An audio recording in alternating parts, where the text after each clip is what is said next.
Okay. We're going to try this new setup. Welcome to the new background. Also, the millennial sleepover is not turned on right now. That's probably for the best. It would probably blow it out, right? Well, it's also, this is not that podcast, so I figured, but I do like how the autofocus is it was choosing to focus into Cyclops. Yeah. There it is. Word. Yeah, when your hand goes up, it decides we could go fuck ourselves, though. And then I'll just zoom. Most of the time you won't be able to see her, but I'll zoom in for this one. Lucy's on a rug back here, because at this place, she can go anywhere. Arm further. There you go. Okay, there we go.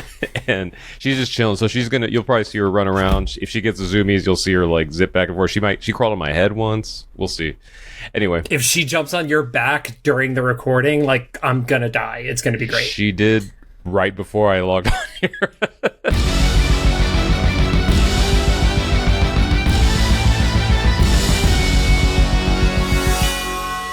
Anyway, welcome to Cyclops is Waiting for Me, an X-Men animated recap podcast with Wolverine and the X-Men episode 20 breakdown.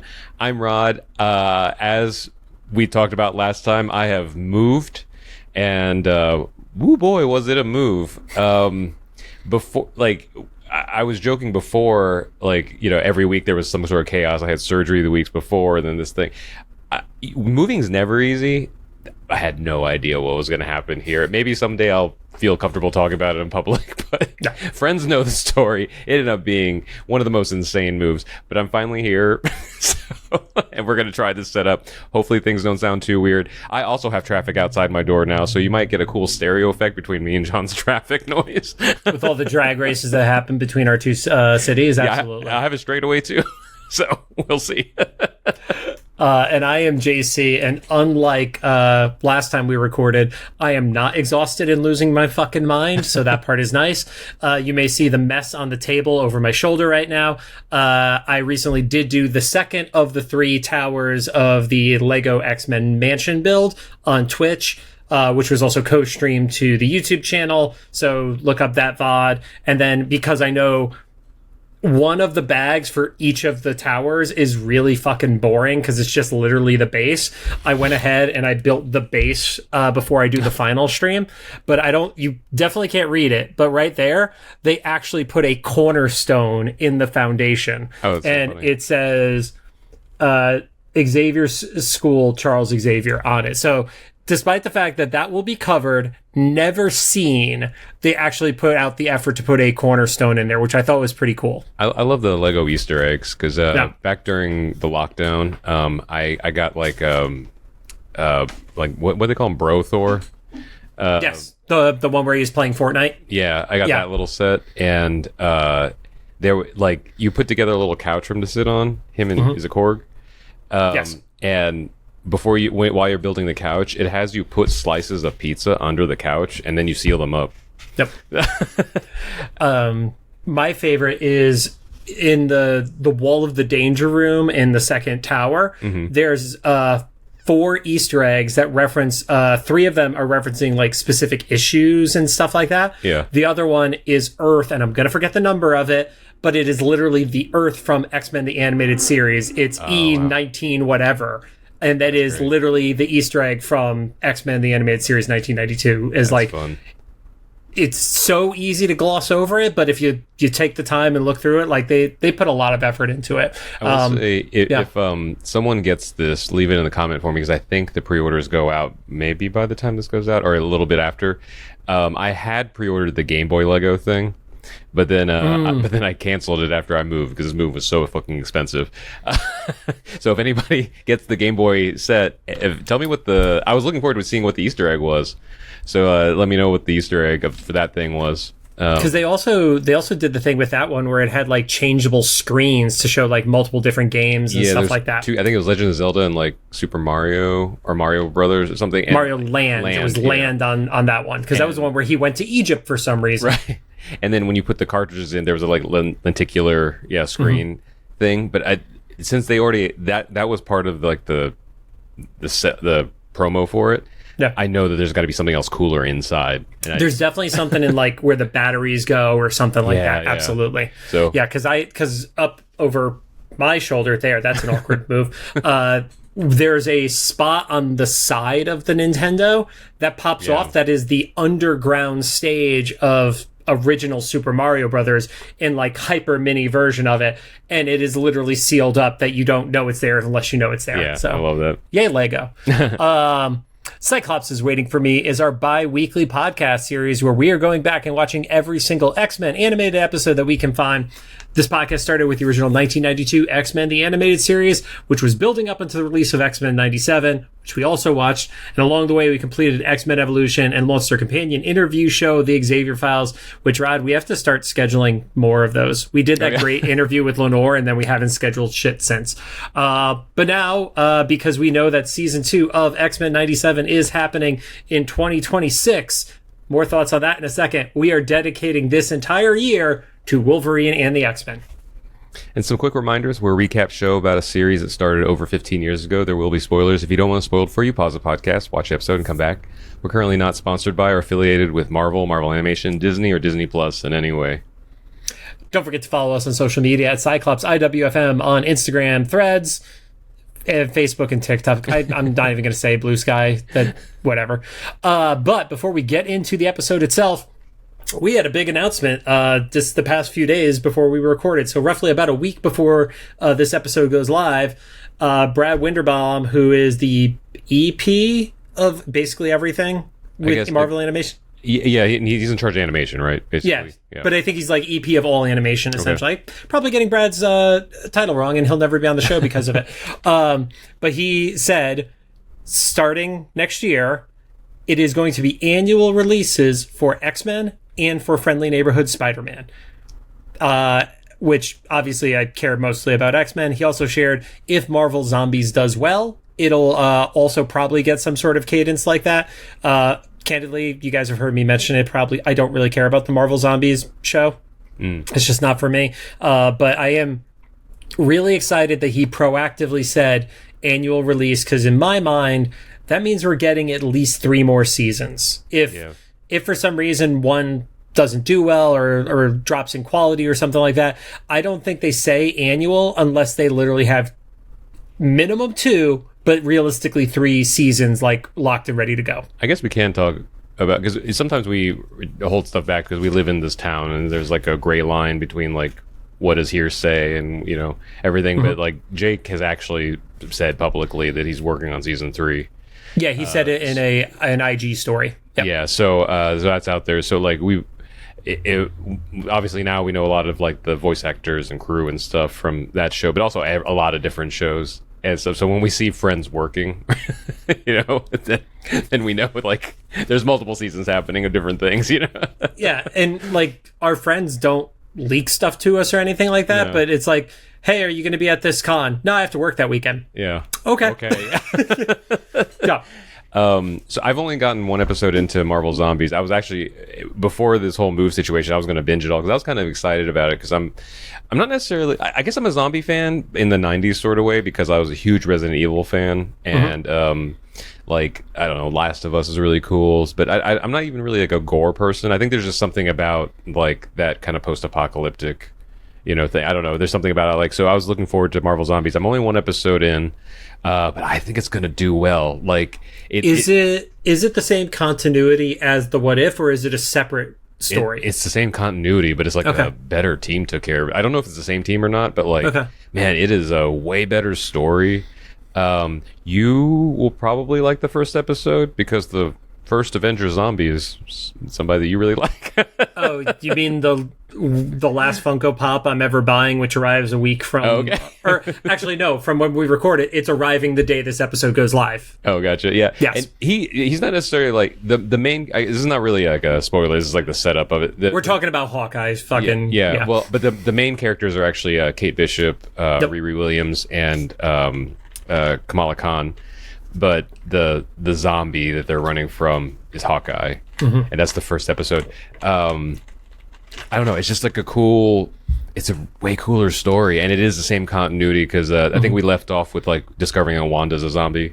Yeah, and so in this continuity, she was inside that base. Yeah, she's the Queen of the Dead, and it's a whole thing. But like, at least this first episode, I'm like, oh, this could be really cool. We'll see. It almost makes me angrier about What If because it's the same animation style, but they used it so much more cinematically here.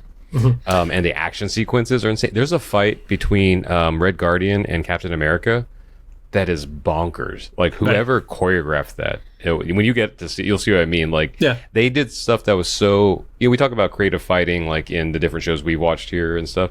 There's a scene where they took a very specific thing that could probably only happen in the zombies context, and they made it happen. It was so fun to watch. So, I don't know. I recommend that. But the annual, oh, sorry, go ahead. I was going to say, and I'm not against Marvel Zombies, just for point of clarity. I was not a fan of What If, but I'm going to give it a shot. I think the biggest problem is I was spoiled by the best singular story of Marvel Zombies, which was the first time the comic book came out. And they've like retconned it and gone back to the well and like rejiggered it like 18 times. And it was never as good as Marvel Zombies 1 is a 9 or a 10. And Marvel Zombies 2 is like an 8 or a 9. And then it's like 3 beyond is the worst fall off I've ever seen. I guess that's another caveat too. I don't have any context of any of the original comic versions of Zombies. So compared to that, I don't know. But I'm coming off the context of like the What If stuff. And so it still has that. But like, I don't know. I'm excited so far. Like I'm giving my COVID booster tomorrow morning. So I'm planning, usually I die for a couple days after that. Yeah. So I'm kind of planning on using like that and a couple other shows as my comfort watch as well. Nice. While I reanimate. But yeah, the annual X-Men, it's cool because I think, it allows them, hopefully they won't have to speed run the storylines as much as the first season. The second season. Because when it was originally greenlit, they might not have known from the beginning that they were even getting multiple seasons. Like, that part is completely unknown to us. Yeah, and they're from I think they've talked about this in public. Like, the second season is like, there was a few changes, but largely it was the original like version outline, from what they had planned in the middle of season 1. So to have like season 3 already be on the docket is kind of, like you said, maybe a couple more after that is kind of encouraging to see that they can maybe plan out a couple seasons worth of continuity or something. And then one last comment that did pop up that I'm taking with a grain of salt just because of all those circumstances around it is Bo has confirmed via Twitter the swap for Jean and Madeline supposedly happened during Beyond Good and Evil is what he shared. Until it gets confirmed in the show now, though, like, you don't know, because it is until it's canon, it's not canon. So it's like a deleted scene, right? Like, we not even a deleted scene, but I think there was going to be some mention possibly of like, that's what was said to be it, but it's like, until it's actually shown, you can't say it happened unless you have proof that it happened. You know, that's what I mean. Though it's like like the context of a deleted scene. It's like that was the intention, but we'll see. Yes. Sorry, I thought you meant a literal deleted scene. No, so he said it, and like, regardless of like all the drama that's happened around that, that's one of those details. It's like, sure, that could have been in your head when you were writing stuff. That's fine. Or even if it was. Even if it was said by the Leewalds or something, because I've only seen Bo comments about it. I have not seen anybody else who's worked on either of the shows comment, strictly just the fandom pages and stuff like that. So it's interesting. It makes sense, but until it's confirmed, it's not confirmed in my world. Yeah, totally. Yeah, anyway, now onto the show. Oh, wait, how did we do this time? Oh, not too bad. We're under 50 minutes. Yeah, we're about the halfway mark between our previous 2 episodes. Yeah. Today we're going to talk about season 1, episode 20, titled Breakdown. It aired September 11th, 2009. Currently sits at an 8.1. Still awkward to say the phrase, yeah. Right. Star on IMDb, also marked as a top-rated episode. I can see that, because this one, I think you texted me, this actually goes into like what the fuck happened. This I am so happy we got, because if we did not get this episode before the end of the season / end of the series, I was going to lose my shit. And I'm very happy we got it. I think I was pretty confident we were going to get some sort of reference to it because the intro, referenced it so much or whatever. Yeah. But like, I also gave you a bias too. What do you mean? By texting you, I gave you a bias gotcha. about Well, no, it. I mean, even like when we started, like the show, I was like, I feel like because of the intro, we're going to see something that happened in that context. I don't know. But I'm also the one that thought that they were flash forwarding the first 3 episodes. So it's true, you did. Anyway, so this episode, it starts off with the previously on. It's basically reminding us that Jean's missing and Cyclops is still looking for her.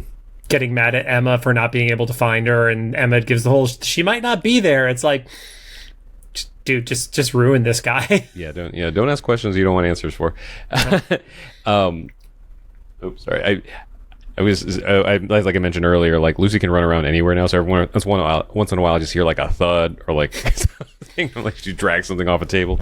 It's fine. You'll learn to start ignoring the thuds because they're just going to become so commonplace. Yeah. Well, that happens a lot. I'm just it just catches me off guard because it's just me and her here. So like whenever I hear noises, like oh. Anyway, So when the actual episode starts, it's Cyclops and Wolverine fighting Juggernaut with Iceman and Nightcrawler. We don't get a context of what's happening there. I thought it was a flashback for a second. I don't know why. I think there was something that there was like probably like an episode description or something like that mentioned Juggernaut before I watched the episode. So the second I saw the car like flying through the air on fire, I already knew it was him. Oh yeah. Unfortunately, it did get spoiled for me in that regard. I forget. Did we get Juggernaut before? Not in this show. Okay, so he was kind of like he barely a villain of the week. Yeah, he was there for like 30 seconds. His design was also very similar. It wasn't a one-to-one, but it was very similar to Evolution as well. Yeah. And so they yell at Scott, or Wolverine yells at Scott to blast Juggernaut's helmet off. It looks like he doesn't do it at first. That was kind of a weird little sequence of events. He does kind of get it off.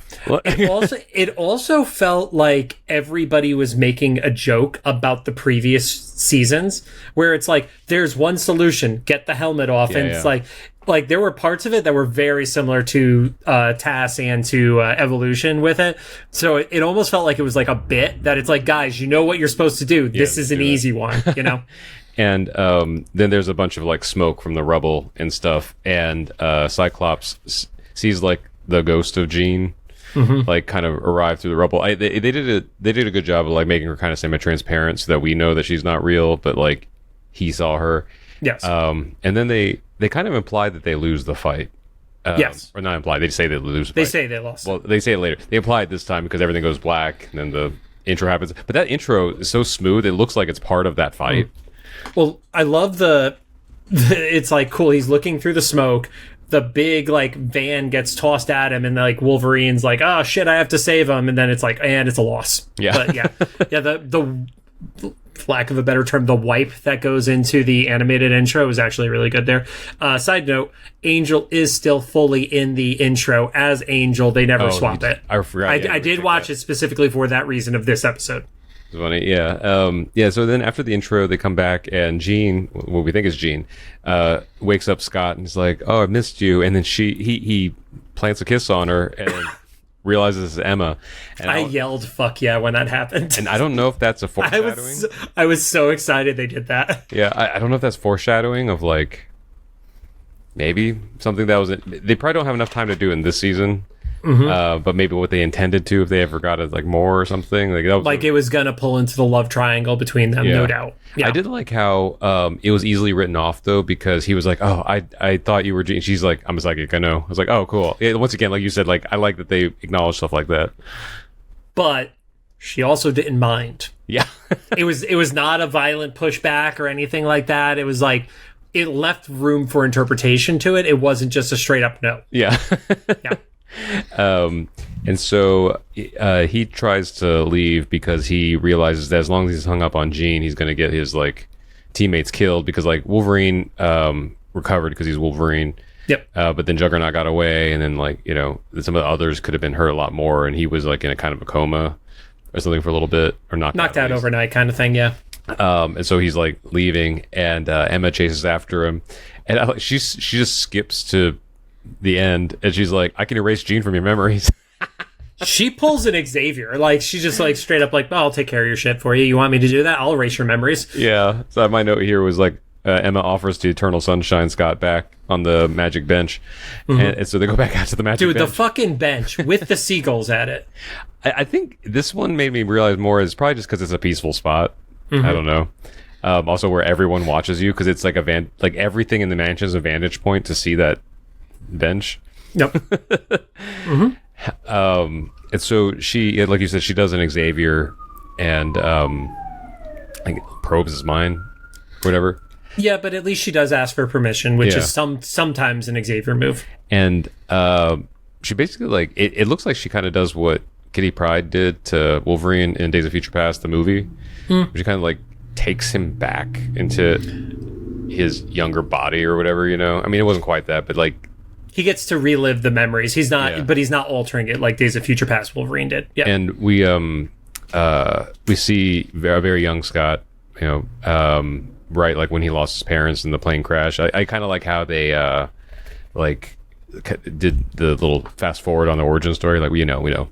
I real quick, the doctor who Scott wakes up and is talking to, that's also Michael Ironside. They got their money out of Michael Ironside for this season. It's like he's the David Arrigo Jr. of the show. Seriously. Every episode, there's a Michael Ironside or a Nolan North, it feels like. But yeah, I like how they handled the crash, and like they kind of like kept peeling it back of like, where are my parents? Where's my brother? Why isn't my brother here? And it's they reveal that he's been in the coma for 2 years and that he was almost lost. I have one problem though with the 2 years of the coma. He had a bandage on his head still.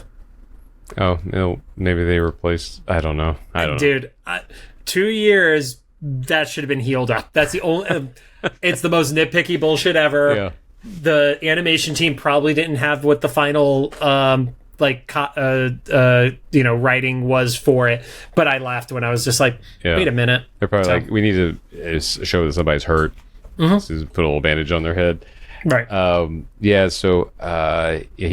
He was in a coma for 2 years, and then that Scott like comes out of the probe, and he's like, what does that have to do with Jean? She's like, I don't know. That's you. I could ask you the same thing. Yeah. Like I'm just going down that rabbit hole, and for some reason you included this. And so they go back into the probe, and they're at the Omaha Meadows Orphanage. I don't know if that's important, but they showed the sign. I didn't see anything that was significant about it. And Scott is a teenager, and I'm guessing we're assuming right about puberty age because of how mutants work, and he's getting bullied.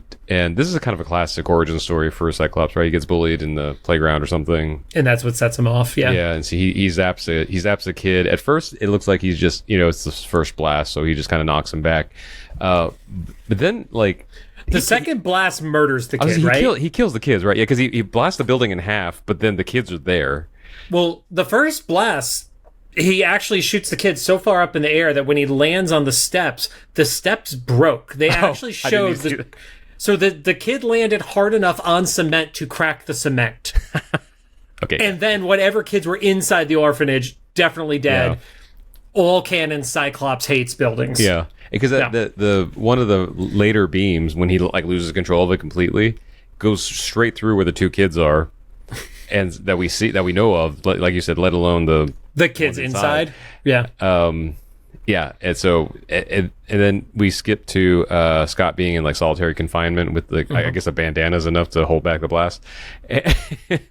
And Xavier comes in, and younger Xavier. Yeah. And talks to him, and gives the speech that we hear a version of almost as much as like Bruce Wayne losing his parents. Like, it's some sort of like, come with me and you can control your powers. And he has a visor ready to go. He must have had his head size and everything.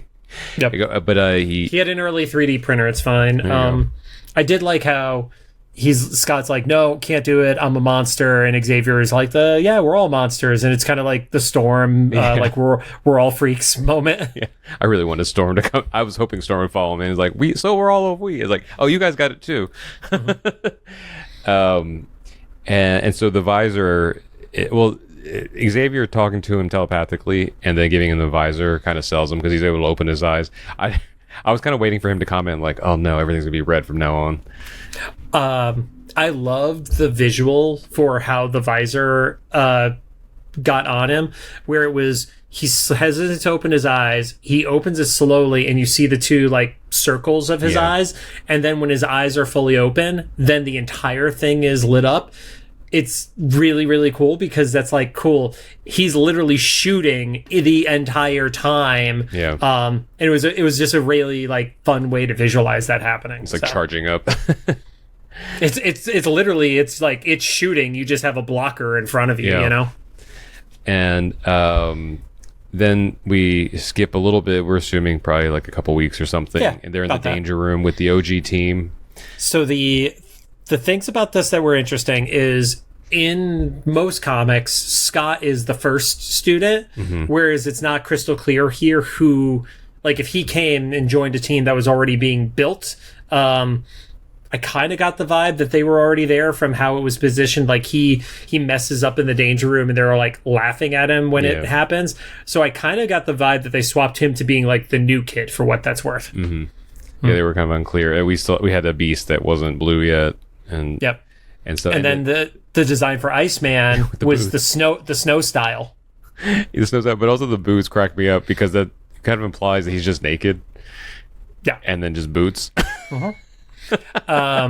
Although it does mess with the continuity a little bit because this is teenage Cyclops, who is definitely more than, like, he's got to be 15 years old, and Bobby's 13, 12 at the youngest. And then when you move to the modern time, we know that Bobby is only about 18 and Scott is definitely mid-20s. So like it kind of like the time flux messes it up. I get why they did it because they wanted to do the original one, but they also like broke their own continuity slightly. So and then like you said, when they make fun of him, Xavier's like, it's fine, why don't you come with me? And they go, we know what he's going to do. They're going to go meet Jean. And they kind of for an episode about Jean, there's not been a lot of Jean up to this point in the episode. And they kind of show something that's very similar to, I forget which X-Men movie it was, but when Xavier and Magneto go to meet up with Jean's parents, and everything's like levitating and stuff. So they drive down the street and all the cars are floating in the air. And they go into Jean's house. Her dad is there, and I believe John Gray. I could be wrong about that, but I think his first name is John. He acknowledges that she's doing the car thing, and it's because Magneto came. Yeah. But other than that, he seems a little underwhelmed for every car on the block being levitated at the moment. So either heavily sedated, or by comparison to all the shit that he has seen from his mutant daughter, he's actually come to grips with it and is just like, I guess it's a good thing that they're not like dropping on top of people. So this is kind of a best case scenario. Also good on him. There wasn't a hint of him being like she needs to be fixed, or he was going to give her. He was actually kind of trying to keep her from going to the Institute. Which I could be wrong, but I think that is pretty consistent with the comic version, where the Greys were a more understanding family than like Bobby's family was always pretty much a problem, or Rogue's family, obviously. So and Xavier says that Magneto showing up is a red flag because just trust me, he doesn't mean well for her, and I think Xavier has more of an understanding of the potential Jean has than Magneto did. But then while all this is happening, Scott and Jean are being teenagers, just like giving each other the eyes and like slight nods and stuff. And she's like, no, I want to go to the Institute, and you're not fully convinced it's because she wants to be a better mutant. She's just like, is he there too? I did love as they're kind of like going through like them being nonverbal to each other. There's one shot where the cross on the front door, because of the angle of the sun, she's walking through and the shadow is like an X on her face and stuff like that. I thought it was a really, really cool shot. They made some decisions. I will say that version of her with the long hair, though, really reminded me of Kitty's face. Really reminded me of this version of Kitty's face. So don't know if it was a purposeful choice for like drawing the teenage girls in the same way, but there was something where I was like, thank God the older version has the short hair, because they would sort of start to look interchangeable. So. Just make sure she has red hair. They cut the commercial and come back at the magic bench. Emma's continuing, and so this is the part of that scene where they're flirting and everything. I like that when Jean first walked down, it's like a recreation of She's All That. That was part of the flirting thing. Very much got that vibe too. Like it was like a pseudo reveal, even though there was never like the ugly girl scenario. Anyway, then after we leave that, we see Magneto stopping the Blackbird X-Jet. I forget what we're calling it this one. Let's go with Blackbird. Let's stick with Blackbird. Magneto stopping the Blackbird to get Jean. He knows she's in there. They're hiding her. the rest of the X-Men are fighting it off, and then my note, big old fight. I don't know how else to describe it. There's like a lot of fighting happening. It was a big old fight, but this was theater kid Magneto. Like his poses and like the dramatics of like his hand and stuff like that. It was performative, not necessarily fully lethal. Like there was a little bit of just like finesse to how he's doing his stuff, you know? Yeah. Once again, they have all the movies to inform like the style. Yeah. By this point, it also came out of the danger room scene, and then this one.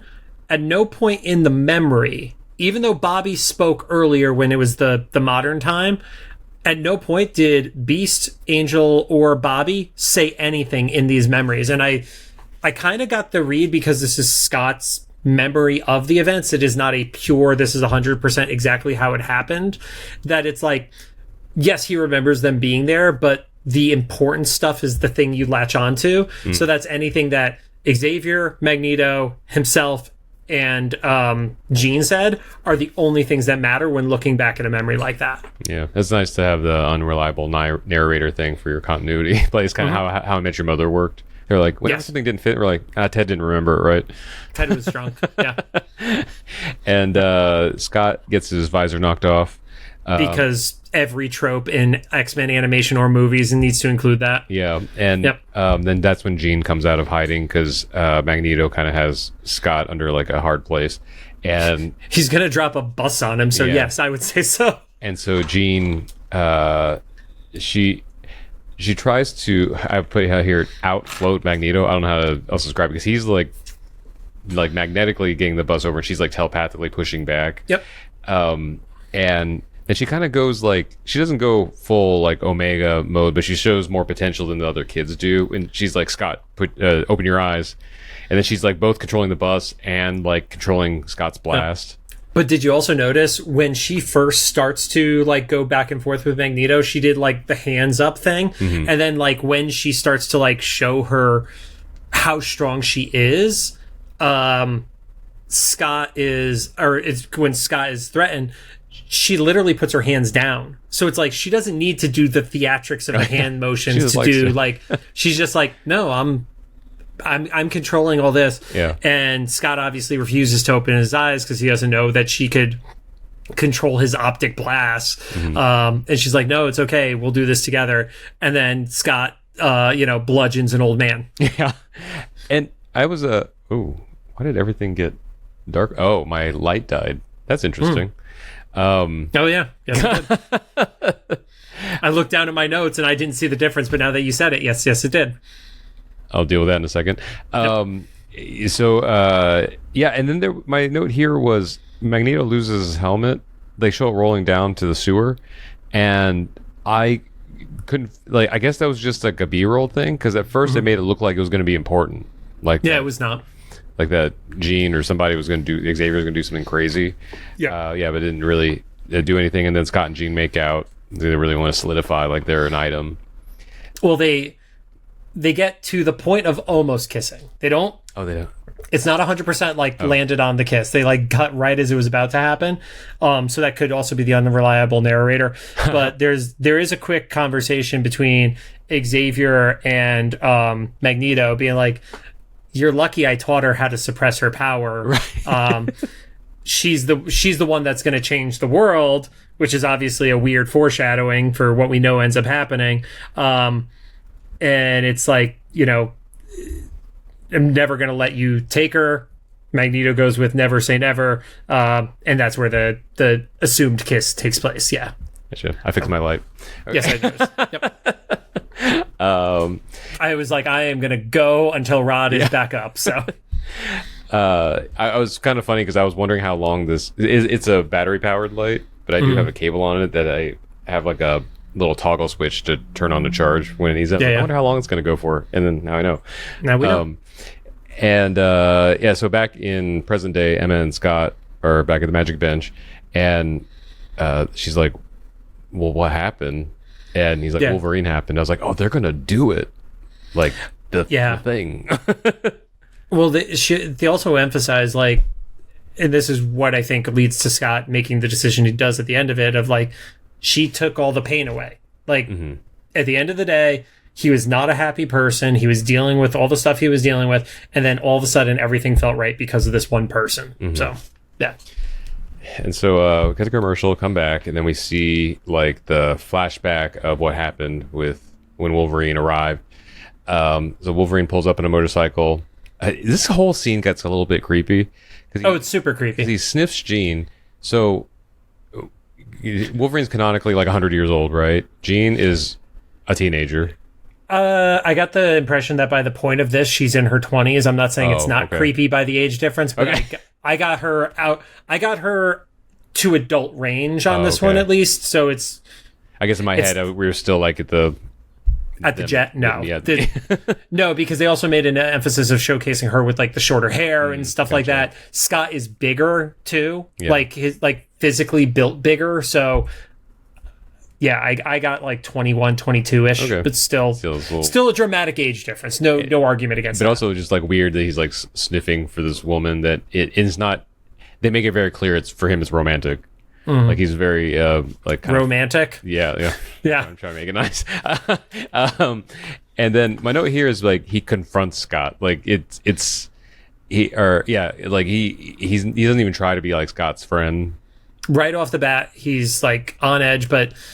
Also, if Wolverine is an animalistic character and stuff like that, it could be the whole, like, he smells the pheromones and all that kind of stuff, too. So it's like, it also very much feels like Wolverine pre the explosion is kind of a dick in a lot of ways. Like he's not a villain, but he's also, like, he's kind of a shittier version of any Wolverine we've seen.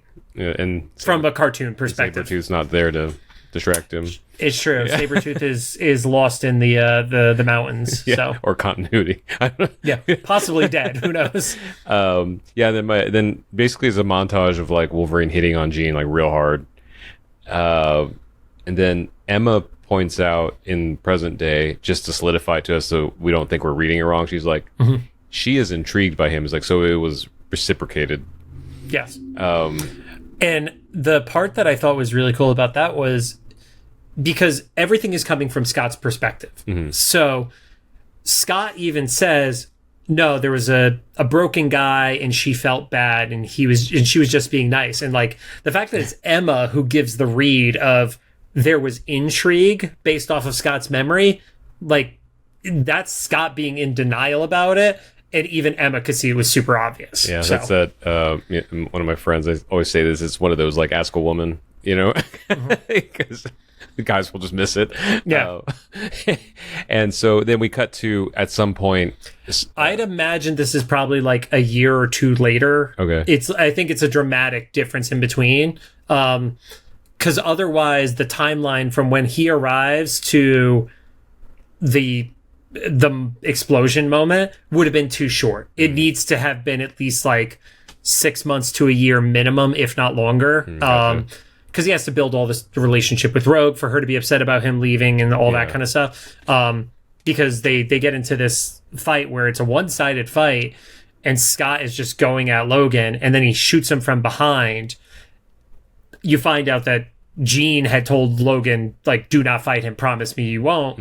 And then I got the vibe that the day of the explosion, which we find out now finally this is why Wolverine was planning on leaving, is he couldn't be around Scott with the Jean thing, is only like a day or two later, I think. Yeah, I wasn't even... Like that fight, it was the next day or 2 days at most. I wouldn't have been surprised if it was like the same day or... Because it was like the same setting. It was, like it was at night. Yeah.